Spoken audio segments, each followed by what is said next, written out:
नमस्कार साथियों, स्वागत है आप सभी का आपके अपने ऑनलाइन इंस्टीट्यूट निशांत ज्ञान के यूट्यूब प्लेटफॉर्म पर। मैं नितिन उपाध्याय आप सभी का स्वागत करता हूं, अभिनंदन करता हूं आज के अपने इस वीडियो पर। मित्रों, आप सभी लोग बहुत ही ज़्यादा बार इस चीज़ को कह रहे थे कि भैया विज्ञान विषय को लेकर के आप कुछ बोल दीजिए या 2-4 वीडियो विज्ञान विषय पर भी दे दीजिए, है ना। तो मुझे लगा कि विज्ञान विषय को लेकर के आप लोगों के प्रति जो सहजता महसूस होनी चाहिए, जैसे मैंने संस्कृत विषय को लेकर के कुछ वीडियो आपको दिया, संस्कृत विषय में आप सहज हो गए। गणित सब्जेक्ट को पूरा का पूरा मैंने समाप्त ही कर दिया, आपके लिए गणित कुछ है ही नहीं प्रथम सेमेस्टर के लिए।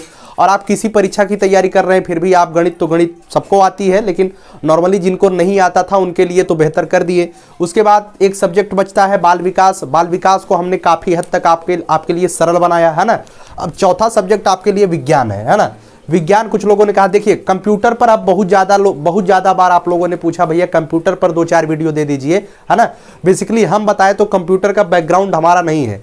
किसी चीज़ को हम चाहते हैं कि इतने सहज तरीके से आपको दिया जाए कि आप समझ पाएं, ठीक है। तो जो मेरे पास सिलेबस है उसमें काफ़ी चीज़ें ऐसी है जो कि आपके प्रथम सेमेस्टर के सिलेबस में नहीं है ना। उसको मैं एनालिसिस करके आपको बहुत ही बेहतर कंटेंट देने का प्रयास करूंगा। और जब भी वीडियो जाएगा कंप्यूटर के विषय में 2-4 वीडियो भले जाए, लेकिन कहीं ना कहीं वह 2-4 वीडियो आपके लिए इतना सॉलिड होगा कि आप वहीं से पास होने भर का कर पाएंगे। ऐसी चीज़ें मैं खोजता हूं, ऐसा नहीं कि कुछ भी पढ़ाते जाओ फेंकते जाओ, उसका कोई मतलब नहीं है ना। क्योंकि आपको आज के परिवेश में स्मार्ट स्टडी करके आगे बढ़ना है और नौकरी ले लेनी है। कितना ज्ञान किसके पास है यह कोई मायने नहीं रखता है। ज्ञानी लोग रोड पे घूमते हैं और जिनको ज्ञान कम होता है वो एसी में बैठते हैं। तो स्मार्ट स्टडी करके आपको बेहतर करना है ना। आपको नौकरी ले लेनी है, क्या मतलब है। इसी वजह से हम यही प्रयास भी करते हैं और आपको भी यही करना चाहिए, है ना। चलिए आज विज्ञान विषय की बात करते हैं। और आप लोग कहेंगे तो विज्ञान विषय पर 2-4 वीडियो जो कठिन टॉपिक आपको लगेंगे बताइएगा, हम उस पर वीडियो दे देंगे, है ना। सिलेबस क्या है, सिलेबस के बारे में डिस्कस करते हैं। क्योंकि कहा जाता है कि जब आप सिलेबस किसी को देख लेते हैं, किसी का सिलेबस देख लेते हैं, तो 50% काम आपका वहीं पर हो जाता है। देखिएगा, सबसे पहले आपके सिलेबस में लिखा गया है सजीव वस्तुएं। क्या है? सजीव वस्तुएं। सजीव वस्तुओं में जो है प्राकृतिक और मानव निर्मित वस्तुएं हैं। ऐसी वस्तुएं सजीव निर्जीव तो आप सभी लोग जानते हैं, जिसमें जीव होता है सजीव होते हैं, जिसमें जीव नहीं होता निर्जीव होते हैं। बस वही करना है। उनका जो सजीव का किस मतलब कि वर्गीकरण कुछ किया गया है, वह भी सजीव और निर्जीव वस्तुओं में क्या अंतर होता है यह भी आपसे क्वेश्चन के रूप में पूछा जा सकता है। डीएलएड में पूछा जाता है कि सजीव और निर्जीव में 2 अंतर बताइए, तो 2 अंतर आप अपने हिसाब से लिख दीजिएगा। वैसे ही क्वेश्चन आता भी है। पौधे और जंतुओं में अंतर पूछा गया है कि पौधे में क्या अंतर है, जंतुओं में क्या अंतर है ना। चलिए उसके बाद उनमें क्या क्या समानता है यह भी आपसे पूछा जाएगा। बेसिकली पहला जो पार्ट है, पहला जो यूनिट है, उसमें सजीव वस्तुएं दिया गया है। उसमें बस आपको यही जानना है सजीव वस्तुएं और निर्जीव वस्तुएं क्या है। उसके बाद सजीव वस्तुएं जंतुओं और पौधों के बीच, सजीव व्यक्ति, सजीव वस्तु, सजीव जंतु और सजीव जंतुओं के बीच, ठीक है। यहां पर देखिएगा पौधे और जंतुओं में अंतर और समानता, अर्थात आपको सजीव पौधों के बारे में भी जानकारी लेनी है। कुछ पौधे कट जाते हैं उनके बाद भी जानकारी लेनी है ना। बहुत बेहतर तरीके से अगर आप लोग कहेंगे बता देंगे, एक आध वीडियो बना देंगे स्पेशल, है ना। आगे बात करते हैं वनस्पति जगत। ये आपके लिए कुछ लोग कहते हैं भैया बॉटनी पढ़ा दीजिए, ये बॉटनी वाला मैटर है ना। बॉटनी वाला मैटर, इसमें आपको क्या क्या पढ़ना है। आपके सिलेबस में कुछ लोगों ने कहा भैया हमने साहित्य प्रकाशन लिया, उसमें बहुत बड़ा बड़ा लिख दिया गया है, कितना पढ़े हमको समझ में नहीं आता है। कहा सीरीजिया पढ़ लेंगे तो नहीं पास हो पाएंगे। तो मैं आपको बता दूं, अगर सीरीज किसी भी बुक को आप लीजिए, चाहे आप सीरीज लेते हैं या कुछ भी लेते हैं, डीएलएड के लिए तो सीरीज ही सफिशिएंट रहेगा। मैंने बुक लेने के लिए क्यों कहा था, क्योंकि आपके पास उस समय था। अब आपके पास अभी भी समय है। कुछ लोगों ने कहा कि भैया फरवरी में एग्जाम हो जाएगा, बिल्कुल नहीं होगा। अप्रैल से पहले एग्जाम नहीं होने वाला है। अभी भी आपके पास समय, अगर पढ़ना चाहे, आपके पास पढ़ने की इंटेंसिटी हो तो आप बुक ही पढ़िए। लेकिन अगर आप सीरीज भी पढ़ते हैं तो कुछ गलत नहीं कर रहे हैं, है ना। सीरीज पढ़ करके भी आप 90% के एबव आ सकते हैं और निश्चित रूप से लोग आते भी हैं, है ना। चलिए वनस्पति जगत में आपको क्या क्या पढ़ना है, जो चीजें पढ़ना है बस वही पढ़ना है, इसके अतिरिक्त नहीं पढ़ना है। आपके सिलेबस में, आपके प्रश्न उत्तर में, आपके क्वेश्चन पेपर में इससे बाहर नहीं आता है। पढ़ाई देखिए, जो किताब बनाते, जो कंटेंट बनाते, कंटेंट नहीं ज्यादा देंगे तो उनका किताब कैसे चलेगा आप बताइए। अगर कंटेंट वो 4 पन्ना में देंगे तो उनका तो पीडीएफ हो जाएगा। तो नोटबुक नहीं बेच रहे हो, किताब बेच रहे हैं, तो किताब में कंटेंट देना पड़ता है। इस वजह से थोड़ी सी ज्यादा ब्रॉड चीजें होती हैं, है ना। इस वजह से थोड़ा सा आपको लगता है यार बहुत ज्यादा पढ़ना है, ज्यादा नहीं पढ़ना है। पौधे के विभिन्न भाग एवं कार्य पढ़ना है। पौधे के कितने भाग होते हैं, जड़ से लेकर के पत्ती तक पढ़ना है, ठीक। उसके बाद पौधे एवं जंतुओं की उपयोगिता, पौधे किस तरीके से हमारे जीवन में उपयोगी है और जंतु हमारे लिए किस तरीके से उपयोगी है, इनकी उपयोगिता पढ़ना है। और पौधे के विभिन्न भागों का रूपांतरण पढ़ना है। पौधा जब बीज आप बोते हैं उस किस तरीके से वह पौधे के रूप में निकलता है, पनपता है, उसे भी आपको पढ़ना है ना। उसके बाद एवं उनका उपयोग पढ़ना है। समझ रहे हैं इस बात को? जैसे मैं आपसे पूछूं कि पौधे में जो है जल का संवहन कौन सा ऊतक करता है, पौधे में जल का संवहन कौन सा ऊतक करता है, अगर आपको आता है बताइएगा। और पौधे में भोजन का संवहन कौन सा ऊतक करता है, अगर आपको आता है जरूर बताइएगा, है ना। मैं आपको ऑप्शन भी देता हूं, जाइलम और फ्लोएम। जाइलम क्या करता है इसे बताइएगा, फ्लोएम क्या करता है इसे भी बताइए, क्यों डीएलएड में पिछले परीक्षाओं में पूछा भी गया है ना। चलिएगा, यही से क्वेश्चन बनाया गया है कि पौधे में जाइलम का क्या कार्य होता है और फ्लोएम का क्या कार्य होता है ना। चलिए आगे तीसरा जो यूनिट आपके पास दिया गया है, तीसरा यूनिट आपके बीच है कि पौधे में प्रजनन एवं उसके प्रकार, पौधे में किस तरीके से प्रजनन होता है। प्रजनन तो आप सभी लोग जानते हैं, एक अलैंगिक होता है, एक लैंगिक होता है। ये दोनों बहुत ही इंपॉर्टेंट है, काफी बार पूछा गया कि लैंगिक प्रजनन क्या होता है, लैंगिक प्रजनन क्या होता है, ठीक है। उसके बाद पुष्प के जो भाग होते हैं, जो पुष्प होता है उसके जो भाग होते हैं, पुंकेसर होता है, परागण होता है, वो सभी चीजें आपको पढ़नी है। उसके बाद निषेचन, बीज तथा बीजों का प्रकीर्णन, बीजों का प्रकीर्णन किस तरीके से होता है, निषेचन किस तरीके से होता है, परागण किस तरीके से होता है, ये सभी चीजें ओवरऑल आपको पढ़ना है। ये है कि पौधे में प्रजनन किस तरीके से होता है, ये चीजें इसमें खोल के दिया है, लेकिन बस यही समझिए कि आपका चैप्टर यह है कि पौधे में प्रजनन किस तरीके से होता है और पुष्प के समस्त भागों का अध्ययन हमें करना है, पुंकेसर का अध्ययन करना है, परागण का अध्ययन करना है, सभी चीजें हमें पढ़नी है, उसके बारे में हमें जानकारी लेनी है, ठीक है। चलिए, जो चौथा टॉपिक आपके बीच है वह है भौतिक जगत। भौतिक जगत का मतलब है कि जो आप फिजिक्स पढ़ते थे कक्षा 9वीं में, उसी फिजिक्स का छोटा सा रूप आपके बीच दिया गया है। इसमें आपको क्या क्या पढ़ना है, आवश्यकता एवं विधियां, भौतिक मापन की आवश्यकता क्यों होती है, अर्थात इसका सीधा सीधा मतलब यह है, जब आप कक्षा 9वीं में गए होंगे तो आपके पास राजू प्रकाशन, चित्रा प्रकाशन की किताब रही होगी या काका प्रकाशन की किताब रही होगी, तो आपका पहला जो आपके गुरु जी रहे होंगे वो आपके लिखवाए होंगे कि मूल मात्रक किसे कहते हैं या मूल राशियां किसे कहते हैं। तो आपने बहुत अच्छे तरीके से रटा होगा, लंबाई, समय, ताप, ज्योति तीव्रता, विद्युत धारा, पदार्थ की मात्रा, इस तरीके से जो चीजें आपने रटा है वही रटी रटाई चीज यहां भी मायने रखने वाली है। भौतिक मापन, भौतिक मापन की आवश्यकता क्यों होती है और इसकी विधियां क्या है, मूल मात्रक क्या होते हैं, मूल राशियां क्या होती है, व्युत्पन्न मात्रक क्या होते हैं, व्युत्पन्न राशियां क्या होती है, कक्षा 9वीं के पहले चैप्टर में आपने पढ़ा। और यहां पे आपने पढ़ा था एमकेएस पद्धति, मीटर किलोग्राम सेकंड प्रणाली, आपने कक्षा 9वीं में पढ़ा होगा, एमकेएस पद्धति, सीजीएस पद्धति, एफपीएस पद्धति, ठीक है। तो वहां पे आपने पढ़ा, तो यहां केवल आपको एमकेएस पद्धति पढ़ना है। आपसे केवल यही पूछा जा सकता है कि एमकेएस पद्धति क्या होता है, ठीक है, मीटर किलोग्राम सेकंड प्रणाली क्या होता है, ठीक है। समझिएगा, बस इतना ही आपसे पूछा जाएगा, इससे अधिक कुछ नहीं पूछा जाएगा, समझिएगा। भौतिक मापन में बस यही, ठीक है। आपसे कहा जाएगा कि वर्तमान के मतलब कि द्रव्यमान का मात्रक क्या होता है, तो आप सभी लोग बता पाएंगे कि एमकेएस पद्धति में द्रव्यमान का मात्रक किलोग्राम होता है।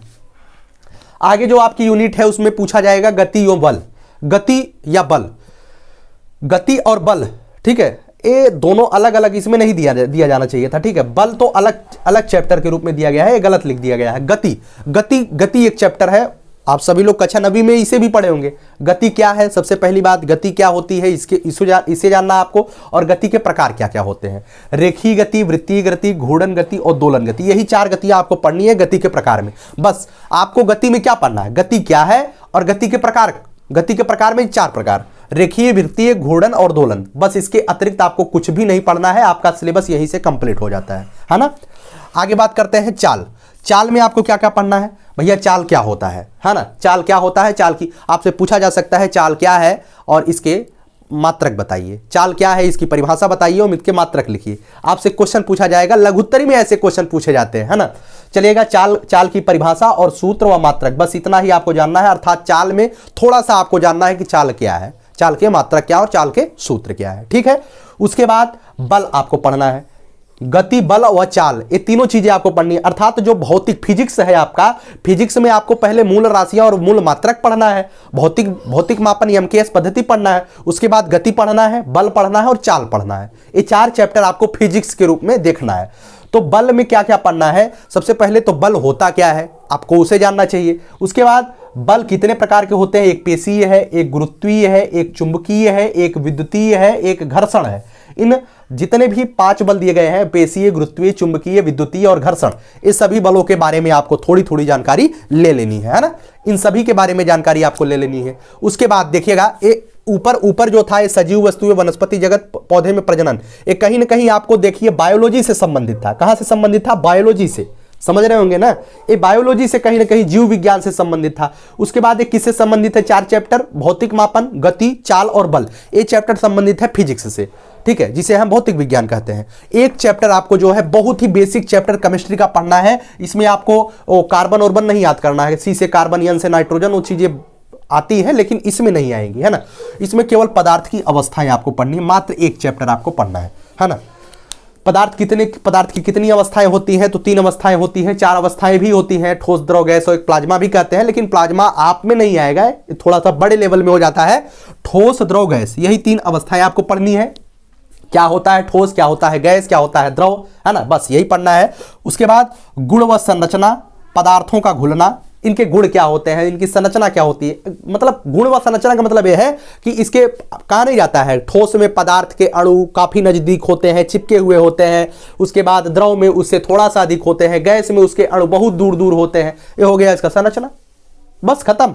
उसके बाद पदार्थों का घुलना, अब पदार्थ समांगी, विषमांगी, मिश्रण तरीके के होते हैं, वह भी आपको पढ़ना है, देखना है, ठीक है। उसके बाद मिश्रण के प्रकार इसमें बताया गया, वही समांगी और विषमांगी पूछा जा सकता है, और उसके बाद उनका पृथक्करण भी पूछा जा सकता है, ठीक है, कि मिश्रण अगर हो गया है तो उसे किन किन विधियों से अलग किया जा सकता है। बेसिक से 2-3 पॉइंट होते हैं, उसे आप याद कर सकते हैं। अच्छा, अब इतना चैप्टर आपके बीच में है, विज्ञान में है, और आपको जो है 25 नंबर यहां से मिलेंगे। कितने नंबर मिलेंगे? 25 नंबर यहां से मिलेंगे। और यहां से जो है 25 नंबर मिलने के लिए आपको 12+ लाना है ना। 12+ लाएंगे तभी आप पास होते हैं, 12 से नीचे लाएंगे तो आपकी बैक लग जाएगा और आप फेल हो जाएंगे। और आपको जो समय मिलेगा, आपको समय जो है 1 घंटा मिलेगा, है ना, 1 घंटा समय मिलेगा। 1 घंटे समय में 25 क्वेश्चन आपको करना है। कभी इस पर आप कहेंगे कि 2-4 वीडियो किसी टॉपिक पर मुझे जो लगेगा, देखिएगा मुझे जो लगेगा, जैसे गति क्या है, गति के प्रकार, रेखीय, वृत्तीय, घूर्णन, दोलन, ये जो चीजें हैं, यहां से सॉलिड नंबर आपको मिल सकता है। एक वीडियो मैं 15-20 मिनट का आपको दूंगा, आप उसे देख लेंगे तो आप यहां से 2 नंबर दाएं से लेके चले जाएंगे, है ना। सॉलिड चैप्टर से मैं वीडियो दे दूंगा और बेहतर तरीके से आप पास हो जाएंगे, इतना जानिएगा। अच्छा, मेरा उद्देश्य यह नहीं है कि आप पास हो जाइए, या आपका भी उद्देश्य यह नहीं होना चाहिए कि मुझे पास होना है। आपका उद्देश्य तो शिक्षक बनना है। और एक बच्चे ने कहा, उनका नाम है, उनका जो आईडी था, उनका आईडी का नाम था सोनम कपूर की आवाज़। उन्होंने हमसे एक हिदायत दिया कि भैया आप निशांत ज्ञान यूट्यूब चैनल चलाते हैं तो आप यूट्यूब पर बहुत दिन नहीं चल पाएंगे। उसका कारण यह है कि आप जो है किसी विषय को शुरू करते हैं और उस विषय को कंप्लीट नहीं करते हैं, जो मन होता है उसी का वीडियो आप ला देते हैं। तो मैंने उन्हें बहुत ही सहजता से जवाब दिया कि चाहे वो मित्र रहे हों, चाहे मित्री रहे हों, है ना, समझिएगा। मुझे बहुत खराब लगा इस बात को कि वो हमें सिखा रहे हैं किस तरीके से आपको करना चाहिए। सिखाना आपके लिए सही है, लेकिन लैंग्वेज आपका कुछ अलग था, है ना। मैं उन्हें जवाब दिया कि देखिए कि मेरा उद्देश्य कभी भी यह नहीं रहा है कि आप केवल प्रशिक्षण में एडमिशन ले लीजिए और शादी का सर्टिफिकेट बना के रख लीजिए। हमारा उद्देश्य यह है कि आप सभी लोग ज़्यादा से ज़्यादा सेल्फ स्टडी पर फोकस करिए। और मुझे जो लगता है कि यहाँ से अगर आपको पढ़ा दिया जाता है तो आप सॉलिड हो जाएंगे, कुछ अपने आप को ताकतवर महसूस करेंगे। हमारा उद्देश्य रहता है। किसे नहीं आता है जो मैंने किया है, कौन नहीं कर सकता है? सब कोई कर सकता है। हर किसी के सामने सिलेबस दिया गया होगा, लेकिन इस सिलेबस को हमने अपनी भाषा में आपको दिया। अब आप जब इस वीडियो को समाप्त करेंगे तो आपके अंदर एक अलग ही मोटिवेशन और एक अलग ही लेवल की एनर्जेटिक ऊर्जा, मतलब एक अलग ही एनर्जी आपके दिल के अंदर आएगी कि विज्ञान हमारे लिए कुछ भी नहीं है। डीएलएड प्रथम सेमेस्टर का विज्ञान, इसके लिए मैं काम करता हूं, है ना। मैं आपको डीएलएड कराने के लिए नहीं आया हूं। डीएलएड कराने के लिए ढेर सारी यूट्यूब चैनल है, बने हुए हैं, लोग डीएलएड करा रहे हैं, बीएड कराते रहते हैं। हमारा उद्देश्य कुछ अलग है, इस बात को ध्यान रखिएगा, है ना। तो जो भी आपका सार्थक सुझाव होता है हम उसे मानते हैं, लेकिन अपने सार्थक सुझावों में अपने जो भाषा है उसकी गरिमा बना के रखिए। तो आप सभी का स्वागत है और आप सभी का जवाब देना हमारा कर्तव्य भी है। और कुछ लोगों ने कहा कि भैया आप जो है मतलब कि यूपी लेखपाल से संबंधित कुछ अपडेट दे दीजिए। कहीं कहीं से अपडेट मांग रहे थे तो हमने कहा कि अन्य बच्चों का रिप्लाई आएगा तो हम जो है उस पर अपडेट देंगे, या कुछ वीडियो मैं उस पर भी देने का प्रयास करता रहूंगा, है ना। कैसी लगी ये वीडियो आप लोग कमेंट बॉक्स में जरूर बताइएगा, और आपको जो है क्या चाहिए, कैसा चाहिए, हमसे क्या आपकी अपेक्षाएं हैं, उसे भी आप जरूर कमेंट बॉक्स में बताते रहिएगा। ठीक है, बहुत बहुत धन्यवाद। जय हिंद, जय भारत। मैं हमेशा कहता हूं खूब पढ़िए, खूब बढ़िए, सेल्फ स्टडी करिए, किसी के पैरों पर अपंग ना बनिए, किसी के हौसलों पर ना चलिए, आप अपने हौसलों पर चलिए। मैं हमेशा अपंग बनना नहीं, मैं हमेशा सिंह बनना सिखाता हूं, क्योंकि आप सिंह हैं, खुद जहां बैठेंगे वही सिंहासन प्राप्त कर लेंगे। समझ में आया ना। चलिए, बहुत बहुत धन्यवाद। जय हिंद, जय भारत।